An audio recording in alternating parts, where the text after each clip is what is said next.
Bismillahirrahmanirrahim.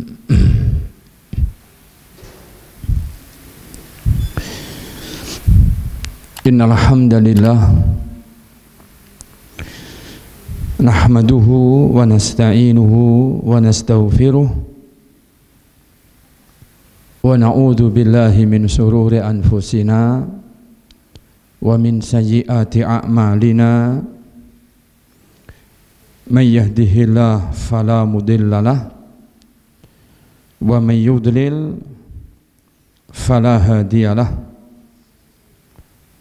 Ashhadu an la ilaha illallah wahdahu la syarika lah wa ashhadu anna Muhammadan abduhu wa rasuluh sallallahu alaihi wa ala alihi wa sahbihi wa man ittaba'a hudahu ila yaumil qiyamah. Ya ayyuhalladzina amanu taqullaha haqqa tuqatih wa la tamutunna illa wa antum muslimun. Amma ba'du fa inna asdaqal hadisi kitabullah wa khairal hadi hadi Muhammadin sallallahu alaihi wasallam wa syarrul umuri muhdatsatuha fa inna kulla muhdatsatin bid'ah wa kulla bid'atin dhalalah wa kulla dhalalatin finnar.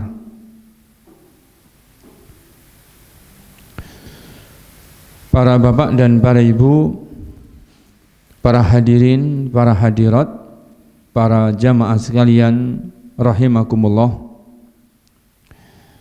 Tidak lupa kepada segenap para pendengar dan juga para pemirsa dimanapun berada, yang semoga Allah Azza wa Jalla senantiasa melimpahkan hidayah dan taufiknya buat kita semua.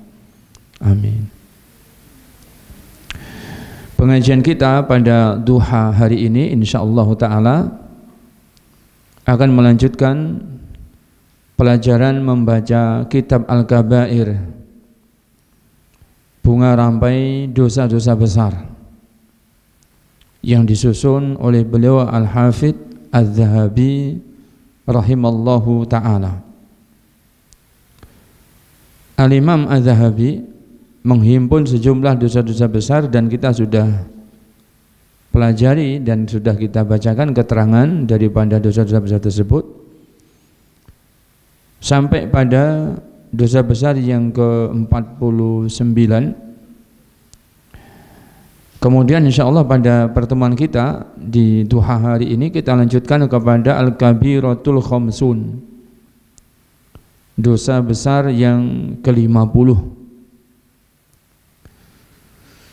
Apa itu dosa besar yang ke-50? Di sini dikatakan oleh Al-Imam Az-Zahabi, Al-Kabiratul Khamsuna Al-Baghyu.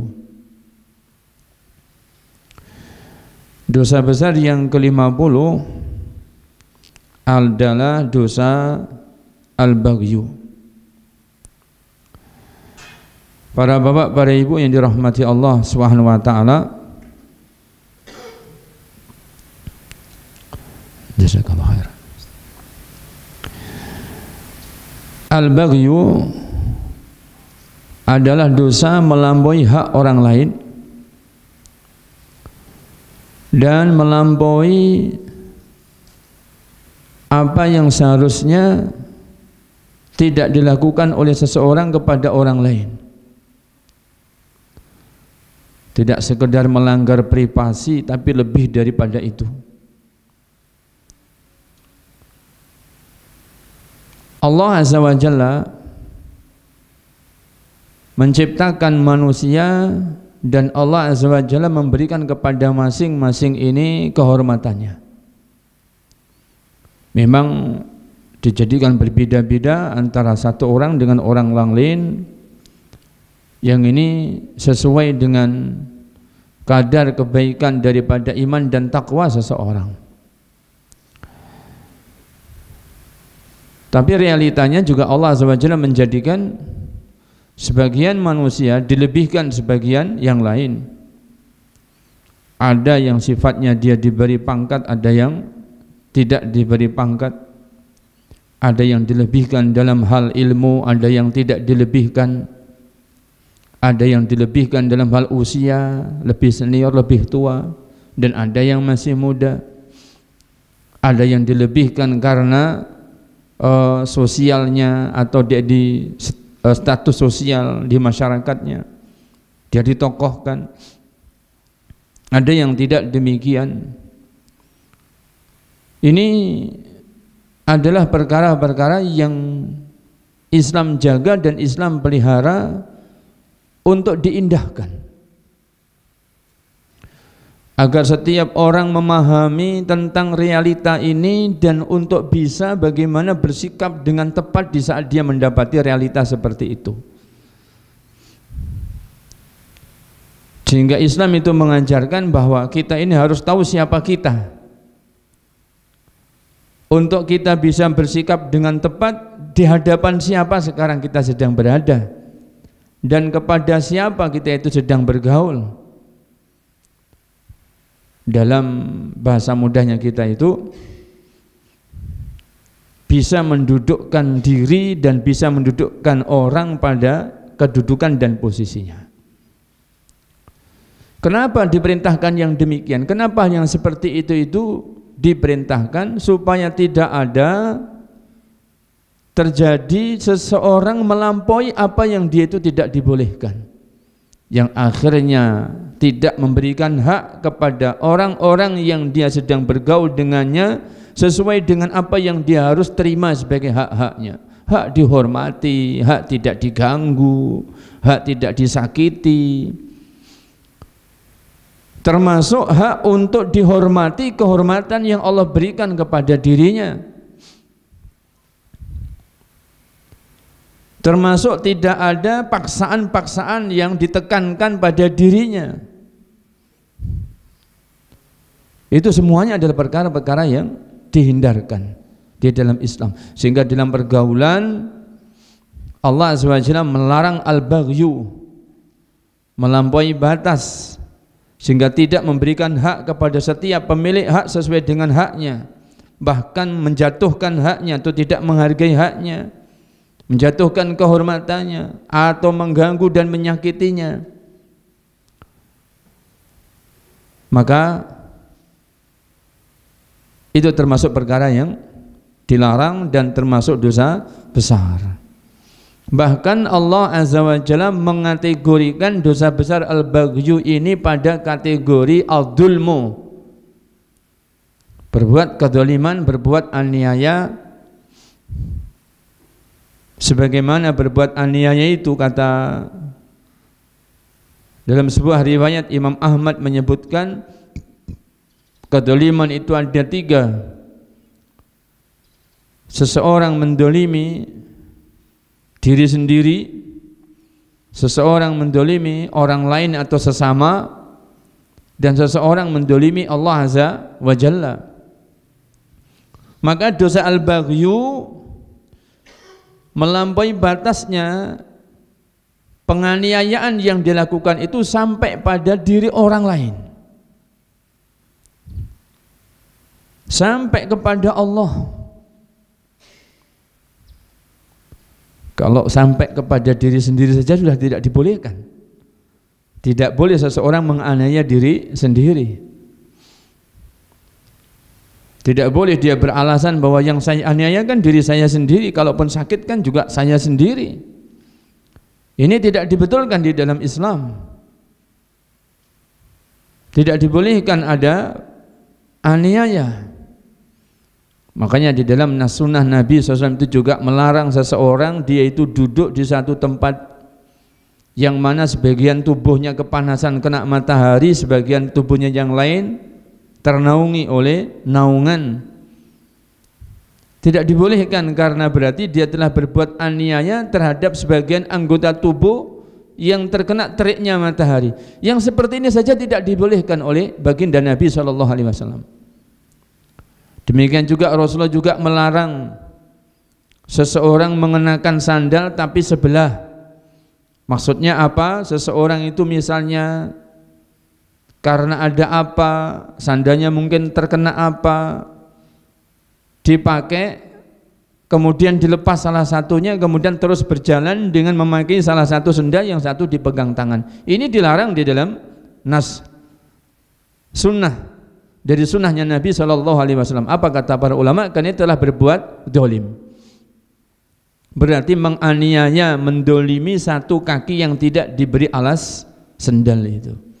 Dan lain-lain daripada perbuatan, meskipun itu adalah bentuk penganiayaan terhadap diri sendiri, yaitu terbentuk daripada al-baghyu, meskipun hanya kepada diri sendiri, itu dilarang di dalam Islam. Apalagi sampai menganiaya orang lain, apalagi sampai melampaui batas. Perbuatan itu menyakiti, perbuatan itu tidak memberikan kehormatan, perbuatan itu bisa mengganggu kepada orang lain, apalagi sampai kepada Allah Azza wa Jalla. Maka itu adalah perkara yang dilarang dan dikategorikan dosa besar.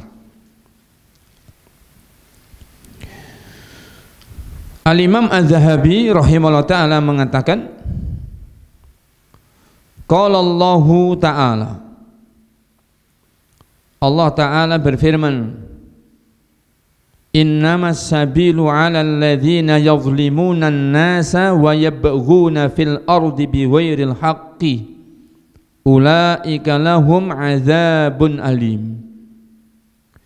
Disebutkan dalam surat Asy-Syura ayat nomor 42, Allah Azza wa Jalla berfirman yang artinya innamas sabilu, yaitu terbukanya jalan untuk dicela, untuk dicaci, bahkan celaan dan cacian itu boleh dikenakan, boleh ditimpakan alal ladzina yadhlimunan nasa,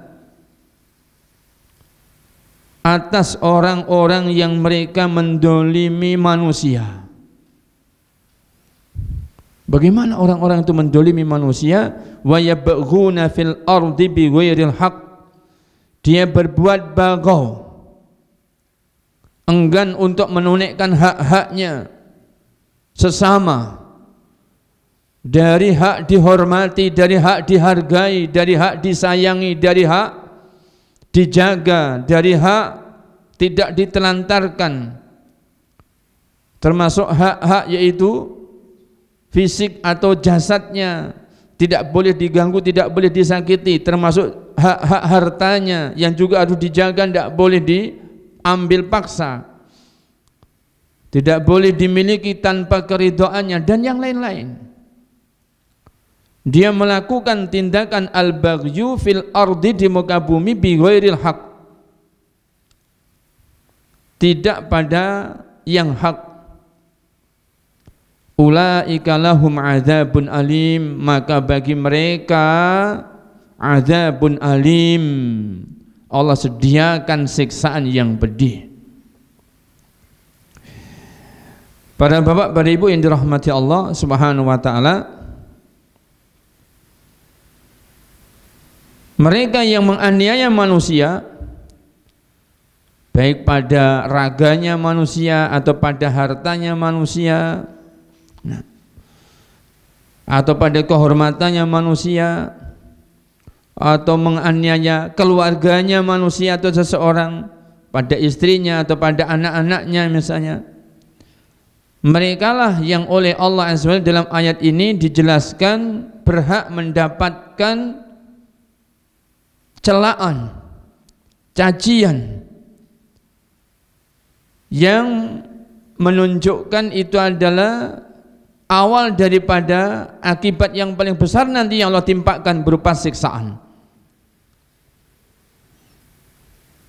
Sehingga Allah Azza wa Jalla menyebutkan innamas sabilu 'alal ladzina yadhlimuna an-nasa wa yabghuna fil ardi bighairil haqq, yaitu melampaui batas sampai akhirnya mengganggu haknya orang, padahal tidak dengan alasan yang hak. Berarti ada kondisi yang dibolehkan meskipun sampai melampaui pada haknya orang.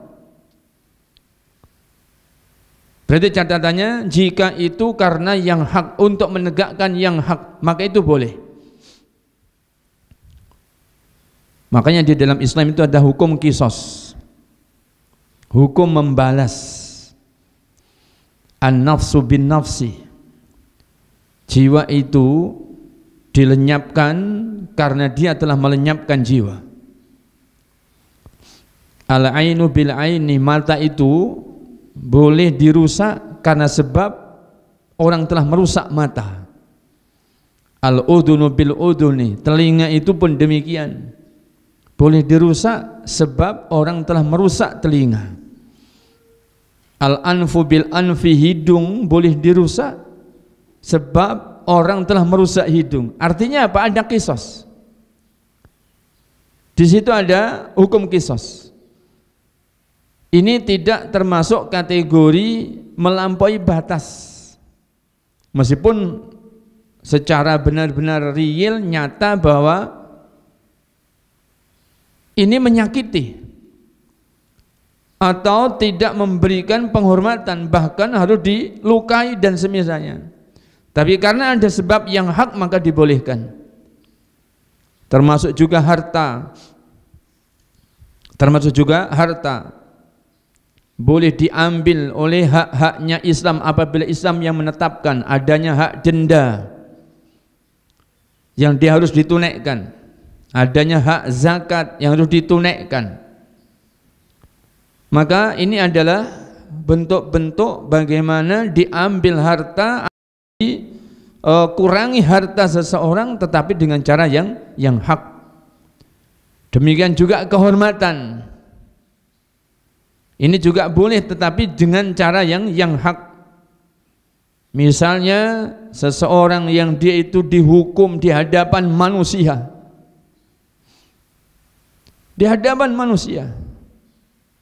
atau orang yang dia itu dihukum cambuk dibawa di hadapan manusia, dipukuli pakai sendal misalnya, atau dipukuli pakai kayu kecil, di hadapan manusia, karena dia adalah seorang penjudi, dia seorang pemabuk, maka kehormatan dia itu boleh dijatuhkan dengan sebab dia sendiri telah menjatuhkan kehormatannya. Maka ini perkara yang hak, maka ini tidak termasuk perkara yang dilarang, tidak termasuk al-baghyu. Karena apa tadi? Karena itu semuanya ditunaikan dengan hak, dengan haknya Islam, sesuai dengan aturan syariat Islam. Adapun yang tidak demikian maka tidak boleh. Yang tidak demikian itu tadi, yang tidak termasuk yang hak, itu tidak dibolehkan. Dan ini yang dimaksudkan di dalam bab ini. Para bapak, para ibu yang dirahmati Allah Subhanahu wa taala, di dalam ayat ini berarti Allah Azza wa Jalla mensifati tindakan al-baghyu yang itu merupakan aniaya terhadap haknya orang, terhadap orang dan sebagainya, itu adalah yang bi ghairi haq, yang terjadinya tidak ada alasan bagaimana ditegakkannya yang hak, tidak ada. Karena memang al-baghyu itu asli hakikatnya adalah laisa bihaq, tidak benar sama sekali, tidak ada benarnya sama sekali. Melecehkan kehormatan orang, menjatuhkan kehormatan orang, padahal Islam memerintahkan orang itu untuk dihormati, untuk ditunaikan hak-haknya. Baginda Nabi SAW bersabda, laisa minna man lam yuwaqqir kibarana walam yarham sigharana. Tidak termasuk golongan orang-orang daripada umatku yang menegakkan sunnahku. Siapa itu? Orang yang tidak memberikan kehormatan, orang yang tidak memberikan kewibawaan kepada orang-orang yang lebih di antara kita. Ya, lebih kata para ulama, lebih berilmu, lebih berusia, berarti senior. Nah, lebih tinggi derajat martabatnya, status sosialnya memang lebih di depan, dia adalah ditokohkan. Maka apa kata Nabi SAW? Yang tidak memberikan kehormatan kepada mereka-mereka yang memiliki lebih, tidak termasuk golongan umat beliau yang menegakkan sunnah ini.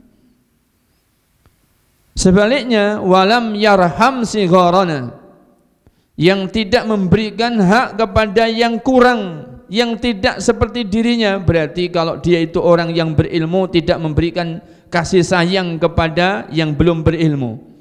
Kalau dia itu lebih tua, dia tidak memberikan kasih sayang kepada yang lebih muda. Kalau dia itu orang yang status sosialnya tinggi, dia tidak memberikan kasih sayang kepada yang tidak memiliki status atau yang statusnya biasa. Kalau seandainya dia itu bukan orang yang punya pangkat, harusnya disayangi, tetapi yang pangkat tidak menyayangi yang tidak memiliki pangkat. Begitu dan seterusnya. Itu kata Nabi SAW, tidak termasuk golongan orang yang termasuk umat yang menegakkan sunnahnya Nabi SAW, sehingga beliau mengatakan tidak termasuk golongan kami. Berarti kalau golongannya Rasulullah bagaimana? Kalau golongannya Rasulullah tentunya adalah orang-orang yang tahu tentang siapa aku di hadapan orang lain ini. Maka ini adalah masalah yang sangat penting supaya tidak terjadi al-baghyu, supaya tidak terjadi orang mempecundangi kehormatan orang lain, melanggar hak-haknya orang lain. Supaya tahu siapa saya di hadapan orang ini, siapa mereka yang saya harus bagaimana bersikap. Maka itu harus dipelajari dan dikuasai supaya apa? Supaya tidak terjadi al-baghyu pada orang lain. Para bapak, para ibu yang dirahmati Allah Subhanahu wa taala, Allah Azza wa Jalla menerangkan di dalam ayat yang tadi disebutkan, yang menunjukkan bahwa al-baghyu itu termasuk kategori dosa besar adalah karena Allah Azza wa Jalla secara langsung mengancam mereka, orang-orang yang berbuat al-baghyu, ditimpakan kepada mereka azabun alim. Mereka ditimpakan oleh Allah SWT kepada mereka azabun alim, siksaan yang pedih. Para bapak, para ibu yang dirahmati Allah Subhanahu wa taala.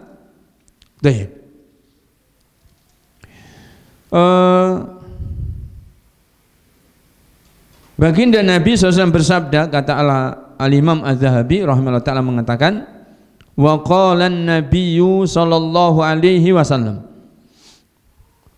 dan Nabi sallallahu alaihi wasallam bersabda, innallaha auha ilayya an tawadhu hatta la yabghi ahadun ala ahadin wa la yafkhura ahadun ala ahadin.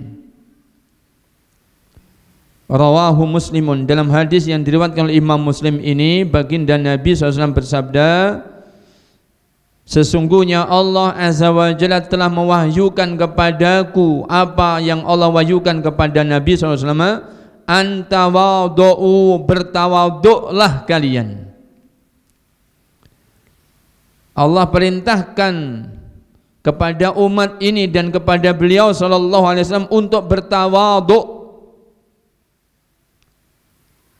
Apa itu bertawadhu itu?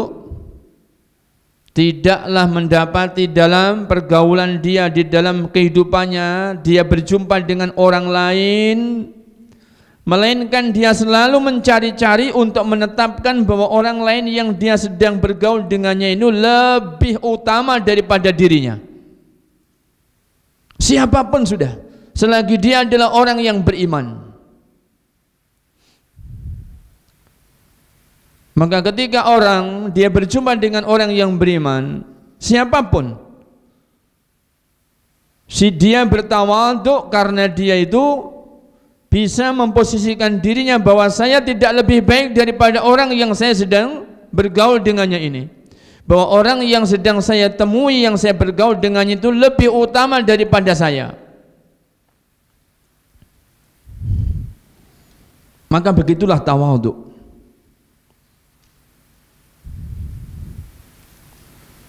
Nah terus gimana ya?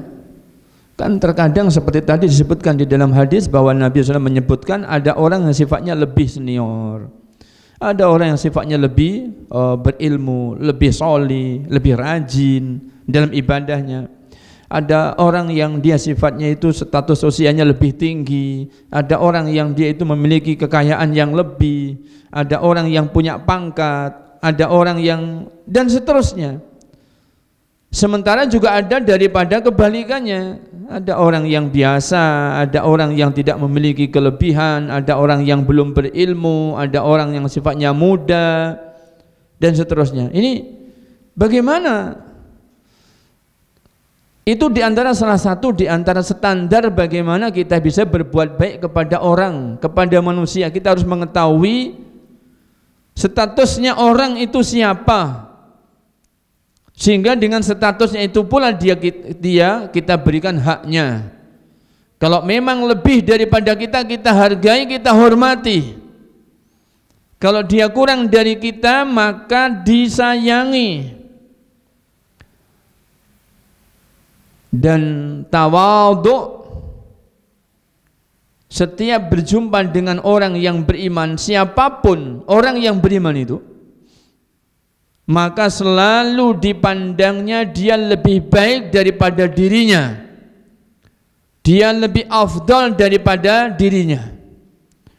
Maka kita harus berusaha demikian. Berusahalah bisa seperti itu. Kalaulah Anda mendapati, seandainya kita mendapati orang, kita pandang dia itu lebih daripada kita dari sisi-sisi yang kita sulit mendapatkannya. Pangkat juga enggak, status sosial juga enggak, yang lain-lain enggak. Sulit panjenengan bisa menentukan. Lalu bagaimana kita standarnya supaya kita bisa tawadhu di hadapan orang yang kita sulit menentukan siapa dia ini? Maka tuduhlah kepada diri Anda bahwa sikap Anda tidak bisa memahami siapa orang yang Anda jumpai ini, sehingga Anda itu merasa masih saja lebih darinya. Itu adalah keburukan Anda. Maka bacalah bahwa Anda lebih buruk dari sisi ini dibandingkan orang yang Anda belum jelas dari kalangan orang-orang yang beriman, yang Anda belum jelas statusnya siapa dia. Karena orang yang beriman tidak boleh bersuudzon, dia harus selalu husnudzon. Ketika dia berjumpa dengan orang lain, dia berhusnudzon bahwa orang yang saya jumpai itu tentu lebih baik daripada diriku. Kemudian ada standar yang lain. Kalaulah seandainya Anda mendapati orang ini tidak mendapatkan apa yang Allah berikan kepada Anda, misalnya berupa pangkat, misalnya berupa status sosial, tapi husnudzonlah kepadanya tentang amalan-amalan ibadahnya. Maka bacalah diri Anda tentang kekurangan-kekurangan Anda. Saya ini seringnya bolong dalam amalan-amalan sunnah. Saya husnudzon orang ini tidak bolong sebagaimana saya yang bolong, maka dia lebih baik daripada saya. Dia lebih baik daripada saya.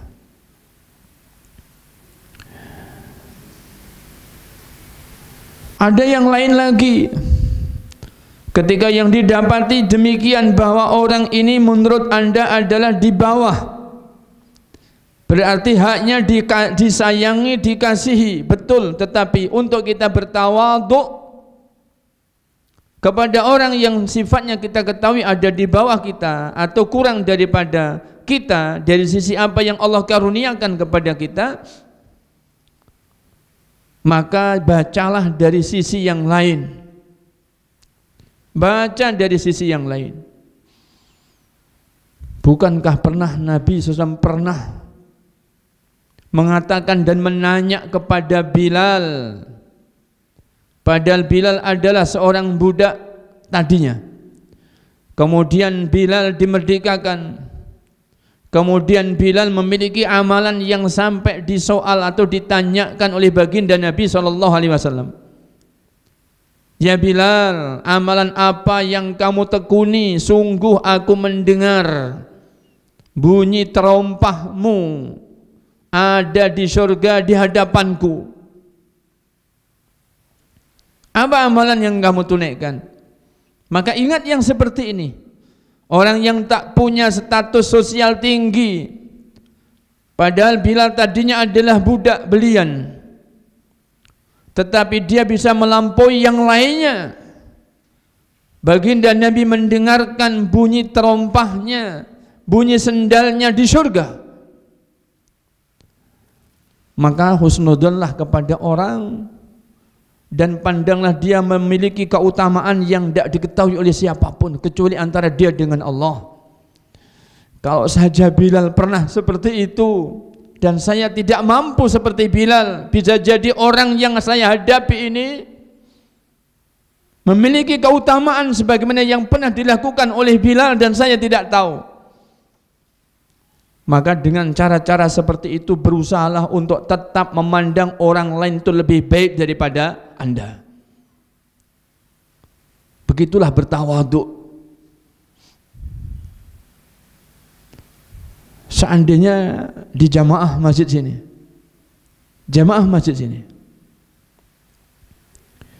ada yang dia itu jamaah, ada yang dia itu pengurus, ada yang dia itu imamnya, ada dia itu khotibnya, ada dia adalah muadzinnya. Jamaah juga begitu, ada yang rumahnya jauh, ada yang rumahnya tidak jauh. Pergaulan yang sering kita itu lakukan tentu lebih menguatkan pengenalan kita terhadap sesama. Bagaimana dengan hal yang demikian? Kan kita sudah tahu, sudah kenal seperti ini keadaan jamaah ini. Apakah harus tetap kita mengakui ada kebaikan dia kemudian kita tawadhu? Jawabannya iya. Karena ketahuilah setiap orang yang beriman itu oleh Allah diberikan kebaikan. Dan kebaikan yang Allah berikan itu berbeda-beda. Selagi dia adalah orang yang beriman, selagi itu pula dia punya kebaikan yang harus diakui, yang harus dikukuhkan sehingga orang bisa bertawaduk di hadapan orang yang beriman siapapun yang dia hadapi. Apa kata baginda Nabi SAW bersabda, al-mu'minul qawiyyu khairun wa ahabbu ilallah minal mu'minid dhaif. Apa kata Nabi SAW selanjutnya? Wa fi kullin khairun. Orang yang beriman, yang kuat itu lebih baik dan lebih Allah cintai dibandingkan orang yang beriman tetapi lemah. Tapi apa kata Nabi? Jangan dipandang kalau lemah berarti harus direndahkan karena dia lemah, bukan. Jangan hanya orang yang dia lemah bisa tawaduk jika dia di hadapan orang yang imannya kuat saja. Tidak demikian. Tapi orang yang imannya kuat pun harusnya tawaduk di hadapan orang yang dia imannya. Kenapa yang demikian? Karena Nabi mengatakan wa fi kullin khairun. Dan pada tiap-tiap pribadi orang yang beriman itu, baik yang imannya lemah, baik yang imannya kuat, oleh Allah Azza wa Jalla ditetapkan dia memiliki kebaikan. Masya Allah. Wa fi kullin khairun. Pada masing-masing, pada tiap-tiap orang yang beriman ada kebaikan. Makanya kalau kita itu tidak melihat kebaikan, karena kebaikan tidak perkara yang selalu kasat. Ada kebaikan orang yang betul-betul disembunyikan, yang dia hanya perkenakan tahu kebaikan ini dirinya saja. Dan malaikat Allah yang diperintah untuk mencatat, dan Allah Azza wa Jalla Rabbul Alamin yang dia melakukan kebaikan semata-mata untuknya. Banyak orang yang demikian. Orang yang dia melakukan kebaikan-kebaikan dan disembunyikan. Misalnya sholat-sholat sunnah. Para salaf dahulu mereka menjaga sholat-sholat sunnah itu untuk ditunaikan di rumah. Seandainya tahiyatul masjid itu bisa disembunyikan, mereka sembunyikan. Tapi lantaran tahiyatul masjid tidak ditunaikan kecuali di masjid, maka mereka pun tunaikan di masjid. Adapun sholat yang lain mereka tunaikan di rumah. Sunnah rawatib tidak mereka tunaikan di masjid. Karena mereka ingin menyembunyikan amalan-amalan sunnah ini. Hanya Allah Azza wa Jalla semata yang saya beribadah kepadanya, yang patut saya beritahukan, saya haturkan ibadah saya kepadanya. Seandainya saya bisa menyembunyikan dan boleh menyembunyikan amal saya hanya untuk Allah, saya akan sembunyikan dari malaikat-malaikat Allah. Tapi Allah perintahkan malaikat, ibadahnya malaikat adalah patuh dan tunduk kepada Allah. Maka dari hal-hal dan sisi-sisi yang seperti ini, orang yang beriman siapapun dia pasti memiliki keistimewaan yang kita bisa bertawaduk kepadanya. Dia seorang imam masjid misalnya. Bagaimana dia tawaduk dengan jamaah-jamaahnya? Ya Allah, memang saya imam, tapi saya berangkat ke masjid selalu belakangan. Sementara jamaah Bapak Fulan ini selalu mendahului saya. Maka dengan dia tahu bahwa dia selalu mendahuluinya, dia bisa tawaduk pada dia imam. Kalau seandainya jamaah menghormati imamnya karena memang oleh Allah SWT yang diperintahkan seperti itu, jadi yang mereka memiliki kelebihan itu hendaknya diberikan kehormatannya. Jamaah harus menghormati imamnya, jamaah menghormati khatibnya, murid menghormati gurunya, anak menghormati orang tuanya. Yang tidak berpangkat memberikan kehormatan kepada yang berpangkat. Begitu memang yang diperintahkan. Tapi bagaimana untuk bertawaduk sebagaimana yang tadi diperintahkan, bahwa Allah Azza wa Jalla memerintahkan kepada umat Nabi Muhammad sallallahu alaihi wasallam untuk bertawaduk. Seperti itu yang dikatakan oleh Imam Hasan Al-Basri rahimahullah ta'ala. Bertawaduk adalah di saat kau keluar dari rumahmu dan berjumpa dengan siapapun, tidaklah kamu ini memiliki prasangka-prasangka kepadanya, melainkan husnudzon bahwa dia adalah lebih baik dari diri anda. Maka itu tawaduk. Kalau tidak berarti anda terjatuh pada takabur. Anda bisa saja akan melecehkan orang, Anda bisa saja jatuh pada dosa menghinakan orang ketika Anda tidak bisa tawaduk di hadapan manusia. Baik. Bapak ini selalu saja setelah sholat zikirnya enggak lama terus pulang. Enggak pernah aku melihat dia sholat sunnah sekalipun, enggak pernah. Kalau ungkapan seperti itu adalah su'udon, maka berdosa. Tapi kalau ungkapan seperti tadi karena husnudon, saya tidak pernah melihat bapak ini sholat sunnah sekalipun di masjid, kecuali sholat tahiyatul masjid. Saya husnudon bapak ini adalah orang yang menyembunyikan amalan sunnahnya di rumah. Maka begitulah orang supaya bisa tawaduk kepada setiap orang yang beriman.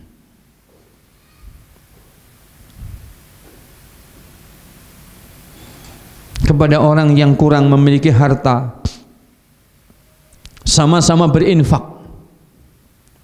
Sama-sama berinfak. Bagaimana tawaduk? Saya tahu bapak ini Allah sempitkan ekonominya. Tidak seperti saya yang oleh Allah dilapangkan ekonomi saya. Tapi tidak jaminan bahwa sedikit yang diinfakkan oleh bapak ini selalu juga lebih rendah nilainya di sisi Allah. Tidak ada jaminan. Bisa jadi bapak ini lebih ikhlas.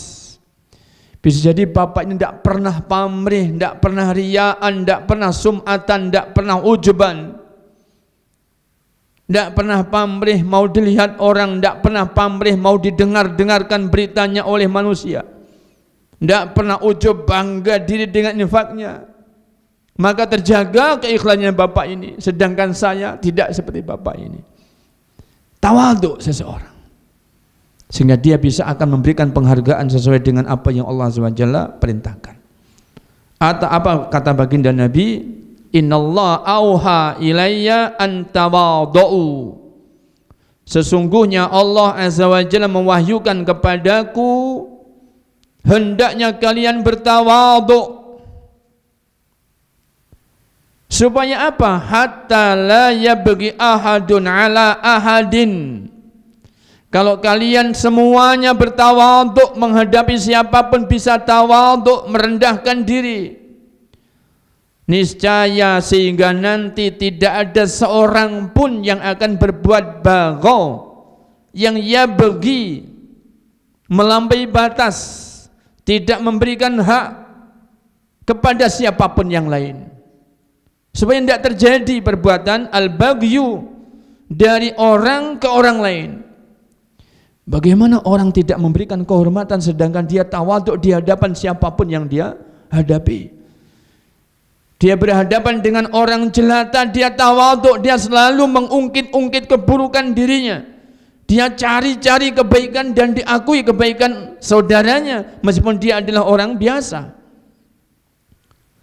Bisa jadi Allah sembunyikan kebaikan orang ini di mata saya, sebagaimana dahulu orang-orang soleh menyembunyikan kebaikannya dari mata manusia. Maka dia bisa bertawadhu. Kalau seperti ini terus yang terjadi, maka tidak ada orang yang bersikap baghyu, melampaui batas, mempecundangi orang, melanggar haknya orang. Tidak terjadi dosa yang seperti itu. Wala yafkhuru ahadun ala ahadin, dan agar tidak terjadi seorang itu dia angkuh di hadapan orang lain, merasa lebih daripada orang lain sehingga merendahkan orang lain, supaya tidak terjadi yang demikian. Masya Allah, perintah tawadhu apabila itu ditunaikan ada masya Allah pengaruh positif dalam kehidupan sosial kemasyarakatan. Enggak terjadi orang itu meremehkan dan melecehkan, apalagi sampai menyakiti orang lain. Dan tidak ada orang yang angkuh, tidak ada orang yang dia adigung adiguno, tidak ada. Tidak ada orang yang dia itu wah terhadap dirinya. Tidak ada wong sing dumeh ketika bergaul dengan sesama, tidak ada. Kiatnya adalah dengan apa? Tawadhu. Bagaimana tadi tawadhu? Berhadapan dengan siapapun harus diingat bahwa setelah lagi dia adalah seorang yang beriman, pasti dia memiliki kebaikan, dan Allah memberikan kebaikan berbeda-beda antara kepada yang satu dengan yang lainnya. Sehingga berjumpa dengan siapapun selalu cari kebaikannya dan akui kebaikannya. Wa fil athari, hadis yang tadi disebutkan adalah rawahu Muslimun. Hadis itu diriwayatkan oleh Imam Muslim dalam kitab Sahih Muslimnya, dan juga diriwayatkan oleh Imam Abu Dawud. Wa fil athari, dan disebutkan di dalam athar, sebuah riwayat yang ini juga sahih diriwayatkan oleh Imam Bukhari dalam kitab Al-Adab Al-Mufrad, dan juga oleh Imam Baihaqi dalam kitab Syu'abul Iman. Dan derajat hadis ini adalah sahih. Apa yang disebutkan? Lau bagha jabalun ala jabalin la ja'alallahu al-baghiya minhuma dakka. Allah Azza wa Jalla akan jadikan dua gunung yang satu ini kok melampaui batas kepada yang lain, maka gunung yang melampaui batas kepada yang lain justru yang akan dihancurkan oleh Allah Azza wa Jalla. Kalau seandainya ada gunung dia melampaui batas kepada gunung yang lain, maka gunung yang hendak melampaui batas atau yang berbuat sesuatu melampaui batas kepada gunung yang lain tadi oleh Allah akan dijadikan hancur luluh gunung tersebut. Permisalan Allah Azza wa Jalla menjadikan gunung yang dia melampaui batas oleh Allah akan dihancurkan. Permisalan ini ditujukan supaya pelajarannya diambil oleh manusia, oleh kita semua. Kalau gunung saja, jika dia ada ingin atau ada perbuatan melampaui batas kepada gunung yang lain, sesama gunung saja, oleh Allah akan dihancurkan. Maka sama seperti itu pula, tidaklah ada manusia, tidaklah ada orang yang dia berbuat, yang dia bersikap dalam pergaulannya dengan sesama tapi melampaui batas kepada orang lain, niscaya betul-betul Allah juga jadikan hancur kehidupan orang ini, hancur kehidupan orang tersebut.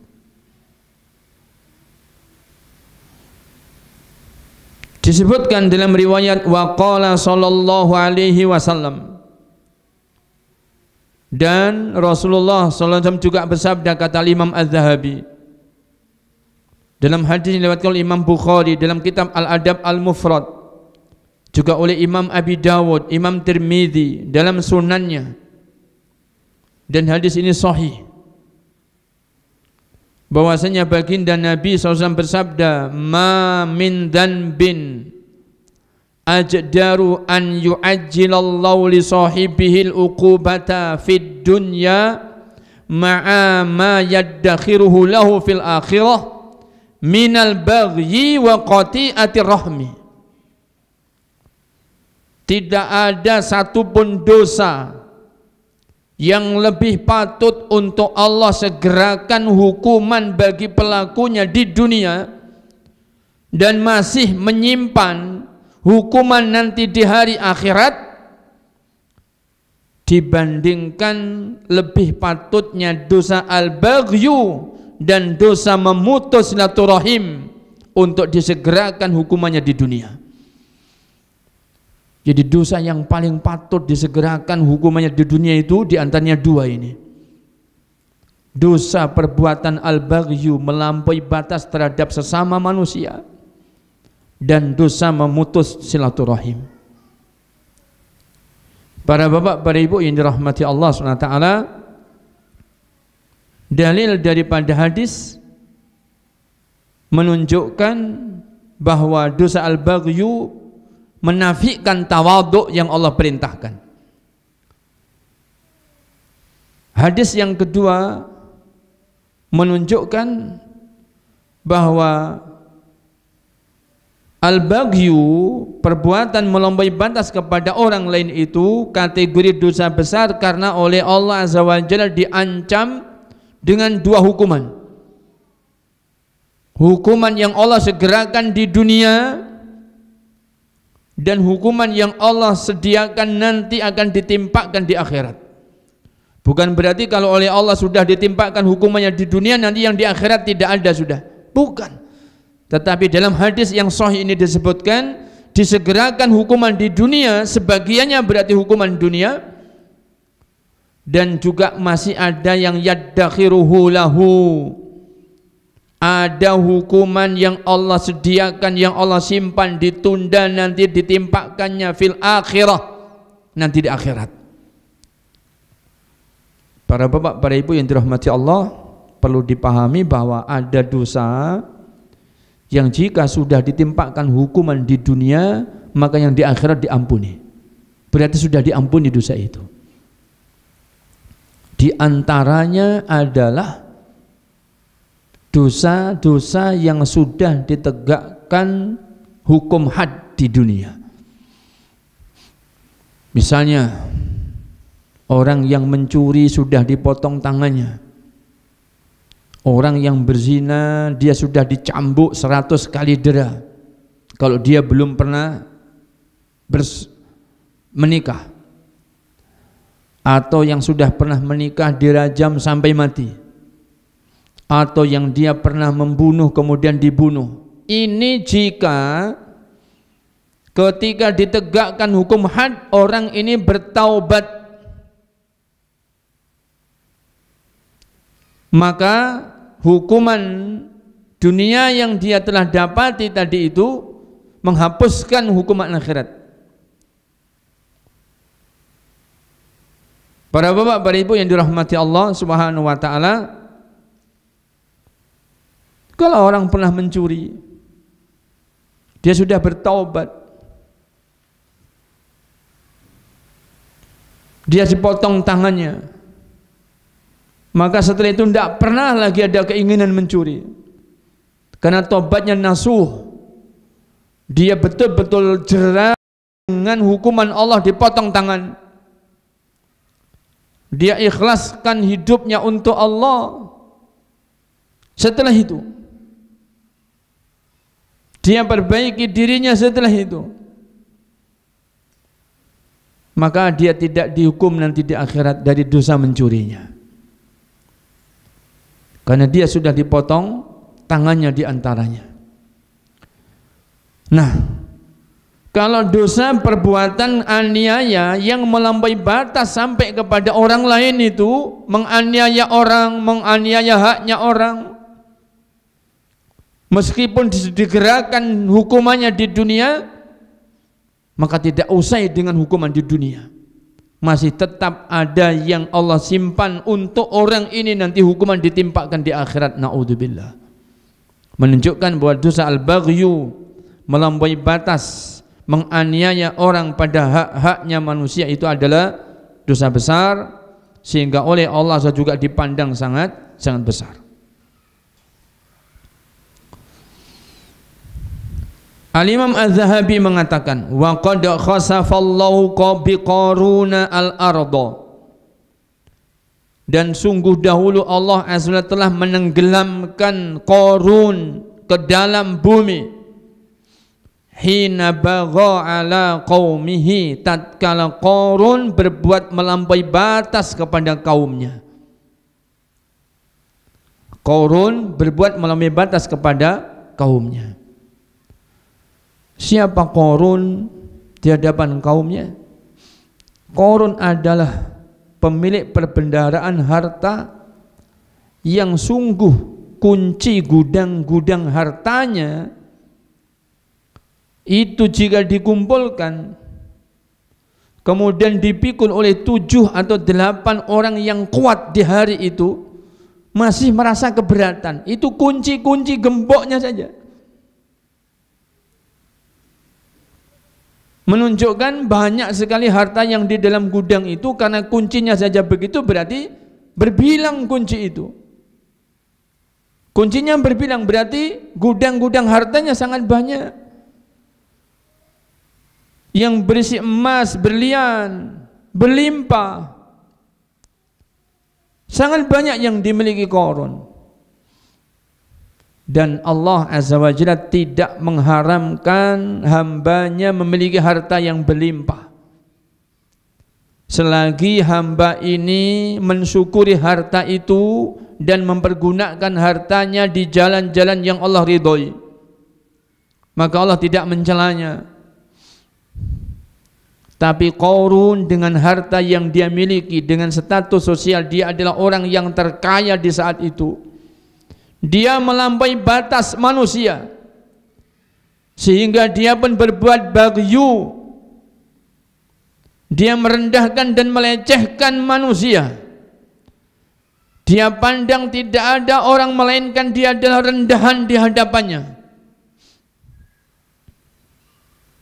karena dia merasa dirinya berkuasa dengan hartanya. Dalam benaknya, siapapun bisa aku beli. Siapapun, bukan apapun, siapapun bisa aku beli. Lalu apa harga dirinya mereka di hadapanku kalau siapapun bisa aku beli? Maka dia lecehkan orang, dia lecehkan manusia, sehingga dia pun selalu tampil di hadapan manusia dengan apa? Dengan wahnya, dengan berbangga dirinya, dengan angkuhnya. Maka ini yang dimaksudkan dengan dosa melampaui batas pada orang lain. Karena orang lain yang oleh Allah tidak diberi sebagaimana yang Allah berikan kepada diri Anda itu pastilah memiliki kebaikan.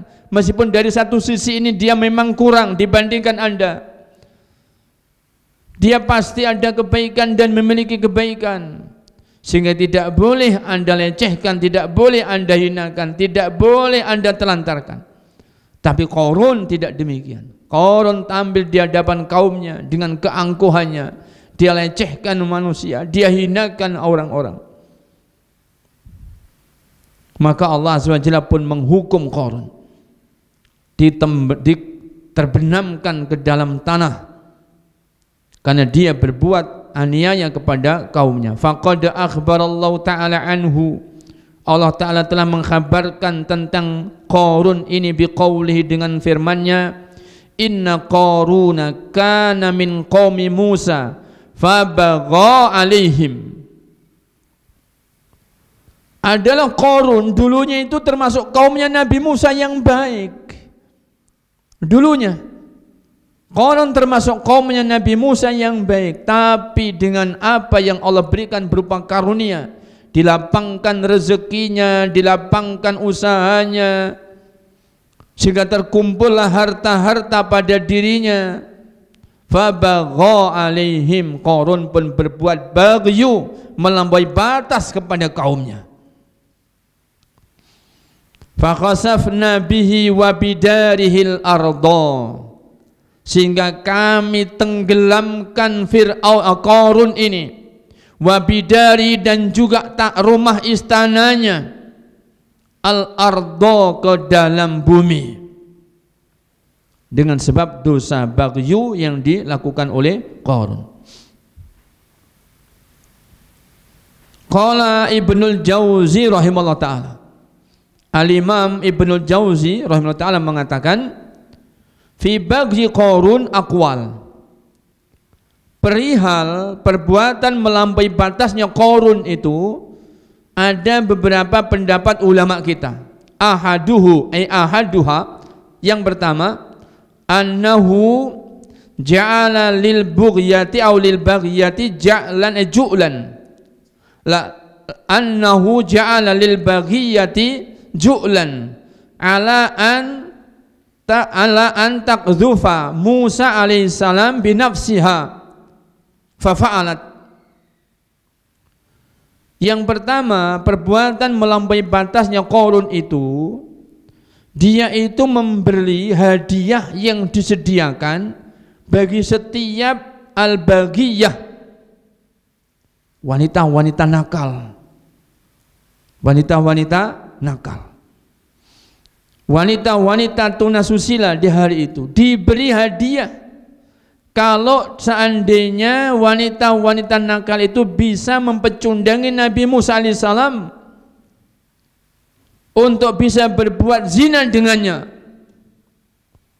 dan benar-benar bahwa wanita-wanita yang nakal itu pun melakukan, maksudnya melakukan apa? Berusaha betul-betul merayu Nabi Musa atas hadiah yang disediakan oleh Qarun. Ini ju'lah untuk kalian, tak sediakan emas sekian, ju'lah untuk kalian.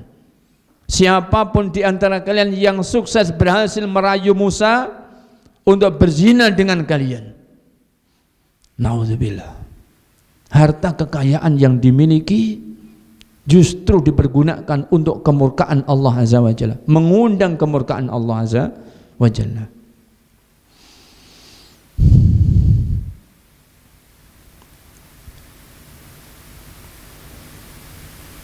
Wasani, dan yang kedua, innahu bagha bil kufri billahi azza wa jalla, Pendapat yang kedua bahwasanya Qarun ini berbuat aniaya melampaui batas karena dia telah kufur nikmat dan kufur kepada Allah SWT yang menjadi akibatnya. Bermula dari dia kufur nikmat, tidak mensyukuri nikmat yang Allah berikan, tidak mensyukuri rezeki yang Allah lapangkan, dan itu berlanjut sampai akhirnya dia kufur kepada Allah Azza wa Jalla, tidak lagi beriman kepada Allah Subhanahu wa taala, sampai dia mengingkari Allah Subhanahu wa taala, adalah Qarun.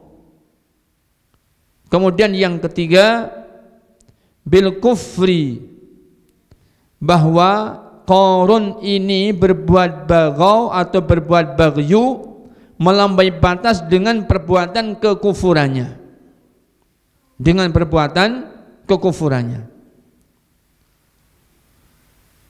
Kemudian yang keempat, annahu atala siyabahu shibron, termasuk perbuatan Qarun yang termasuk perbuatan melampaui batas adalah dia ini selalu memakai jubahnya yang dipanjangkan melebihi tubuhnya shibron, 1 jengkal.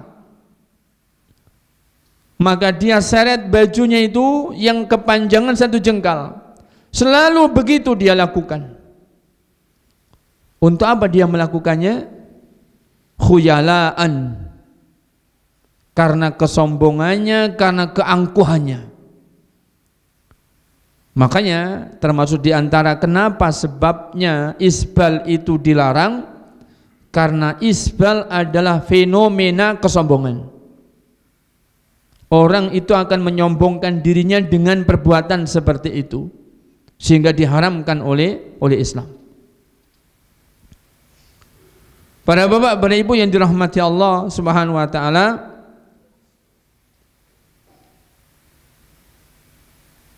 kemudian yang kelima di antara pendapat makna dari berbuat melampaui batasnya Qarun, annahu kana yakhdimu fir'auna. Dulu atau tadinya Qarun ini adalah orang yang melayani Fir'aun. Qarun adalah orang yang melayani Fir'aun, bekerja pada Fir'aun. Fa'tada ala Bani Israel. Lalu Qarun pun melayani Fir'aun untuk berbuat jahat kepada Bani Israel. Fadzalamahum, maka Qarun pun menjadi berbuat aniaya kepada Bani Israel. Maka ini perbuatan-perbuatan yang termasuk baghyu yang pernah dilakukan oleh Qarun menurut beberapa pendapat para salaf.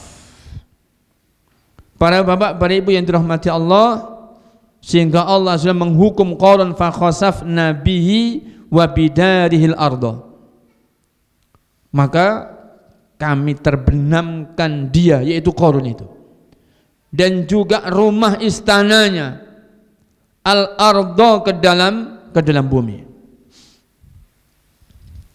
Para bapak, para ibu yang dirahmati Allah Subhanahu wa ta'ala. Kemudian fama kana lahum min fi'atin yansurunahu min dunillah wa ma kana minal muntasirin. Maka tidak ada bagi Qarun dari sekelompok kecil pun orang yang menolongnya, tidak ada. Pengikut-pengikutnya, orang-orang yang menjadi bawahannya, kaki tangannya, semuanya tidak bisa menolong Qarun. Karena ini bukan sekedar fenomena alam yang terbelah, kemudian orang masuk di situ yang bisa dientaskan, tidak. Tapi ini adalah bala, ini adalah musibah, ini adalah bencana, merupakan hukuman secara khusus bagi Qarun. Realita, kalau ada musibah, kalau ada bencana, banyak orang yang bisa diselamatkan, evakuasi bisa ada yang terjadi dan bisa mendapatkan hasil baiknya. Kalau itu peringatan, Tapi bencana yang Allah Azza wa Jalla jadikan di hari itu adalah hukuman bagi Qarun. Sehingga tidak ada di antara pengikut Qarun, orang kaki tangannya Qarun, orang-orang kanannya Qarun, yang bisa menolong Qarun dari tercebur masuk ke dalam bumi. Dia bersama rumahnya, bersama kekayaannya, tidak ada yang bisa menolong Qarun.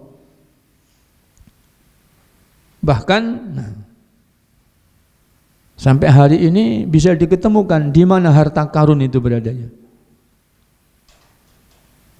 Masih dicari-cari. Dicari-cari. Di mana hartanya karun itu? Panjenengan tentu sering sekali dulu ya mendengar istilah harta karun. Sebenarnya hartanya Qarun itu. Nah, karena Allah menenggelamkan Qarun bersama kekayaannya itu di dalam bumi, maka dicari dengan alat-alat. Di mana ini kekayaannya Qarun itu ditenggelamkan, ditanam di dalam bumi oleh Allah. Kalau itu ditemukan, masya Allah, kekayaan yang luar biasa. Tapi tidak ketemu, karena memang Allah SWT menjadikannya sebagai hukuman bagi Qarun, sehingga tidak ada yang bisa menolong Qarun.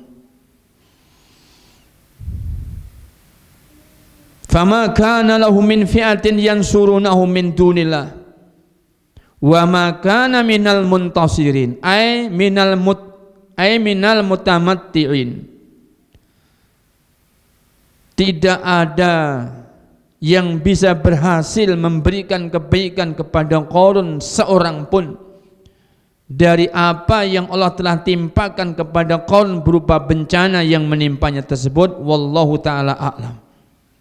Para bapak, para ibu yang dirahmati Allah Subhanahu wa ta'ala, hadis yang disebutkan oleh Al-Imam Az-Zahabi, yang Nabi telah bersabda bahwa Allah telah mewajukan kepada beliau tentang perintah tawadhu. Jika itu dikaitkan dengan peristiwa bagaimana Allah Azza wa Jalla menenggelamkan Qarun di bumi, maka kiranya semakin jelas bagaimana yang Allah kehendaki dengan dosa al-baghyu ini, bahwa orang yang memiliki kelebihan tidak bisa tawadhu kepada manusia, sehingga untuk menghilangkan dosa al-baghyu yang diajarkan, yang diperintahkan oleh Allah Azza wa Jalla adalah bertawadhu. Dan tawadhu adalah di antara sikap dan sifatnya orang-orang yang solih, orang-orang yang berilmu. Sikapnya ahli ilmu dan orang-orang solih adalah tawadhu. Semakin mereka berilmu, semakin mereka banyak ibadahnya, maka semakin tawadhu. Karena semakin mereka banyak belajar ilmu, semakin tahu kebodohan dirinya, bahwa semakin banyak yang dia belum ketahui dari ilmu yang dia rasakan, maka dia akan tawadhu di hadapan orang, bahwa saya tidak mengetahui kecuali sedikit, bahkan terlalu banyak yang belum saya ketahui. Maka dia tawadhu di hadapan orang. Kalaupun dia memiliki amal ibadah, semakin dia berilmu, semakin dia mengetahui ilmu, maka semakin tahu bagaimana ibadah dirinya itu, yang dia tidak bisa menjamin. Lalu apa yang dia banggakan seandainya dia pun tidak bisa menjamin ibadahnya ini? Maka dia pun bisa bertawadhu kepada manusia. Para bapak, para ibu yang dirahmati Allah SWT, jika di dalam hadis ini disebutkan oleh baginda Nabi, tawadhu itu akan menghilangkan sikapnya orang berbuat melampaui batas kepada manusia, juga akan menghilangkan sikap angkuhnya orang ketika ada di tengah-tengah manusia. Maka jika tawadhu ini dipegangi oleh seluruh manusia, maka tidak ada terjadi perbuatan orang yang dianiaya, juga tidak ada orang yang menganiaya. Tidak ada orang yang mengganggu, tidak ada yang diganggu. Tidak ada orang yang disakiti, juga tidak ada orang yang menyakiti. Maka menunjukkan bahwa tawadhu adalah akhlak perangai yang begitu luhur, yang begitu agung, sehingga betul-betul balasannya pun oleh Allah Azza wa Jalla akan ditinggikan. Bagaimana balasan orang-orang yang tawadhu? Orang-orang yang tawadhu di dunia karena Allah itu justru diangkat dan justru ditinggikan martabat dan derajatnya di dunia. Sebelum nanti derajat dan martabatnya diangkat, ditinggikan oleh Allah SWT di akhirat. Wa man tawadhu'a lillah rafa'ahu Allah. Barang siapa yang dia bertawaduknya betul-betul karena Allah, niscaya oleh Allah akan diangkat derajat dan martabatnya ini di dunia dan di akhirat, kata para ulama. Kalau orang yang berbuat bagau, yang berbuat bagyu, melampaui batas, hukumannya juga dunia akhirat. Orang yang tawaduk sehingga tidak melampaui batas, diberi balasan juga kemuliaan dunia akhirat. Semoga Allah SWT memberikan hidayah dan taufik kepada kita semuanya, agar kita oleh Allah diberi taufik di hati kita dan di pada raga kita sifat tawaduk ini. Karena sungguh tawaduk adalah perangai yang luar biasa, yang akan memperbaiki semua sikap dan semua perilaku, sehingga dipuji oleh Allah Azza wa Jalla, yang tentunya semuanya kita berharap, yang semuanya tentu kita ingin memilikinya. Sehingga kita berdoa memohon kepada Allah, semoga Allah menganugerahkan sifat tawaduk ini kepada kita semuanya, Allahumma amin. Ini yang bisa kita bacakan untuk pertemuan di pengajian kita duha hari ini. InsyaAllah ta'ala untuk materi yang selanjutnya kita akan bacakan dan kita akan sampaikan di pengajian kita yang akan datang. Wallahu ta'ala a'la wa a'lam, wa salawatullah wa salamu ala nabiyyina wa habibina Muhammadin wa ala alihi wa sahbihi wa sallam, wa akhiru da'wana anilhamdulillahi rabbil alamin. Wassalamualaikum warahmatullahi wabarakatuh.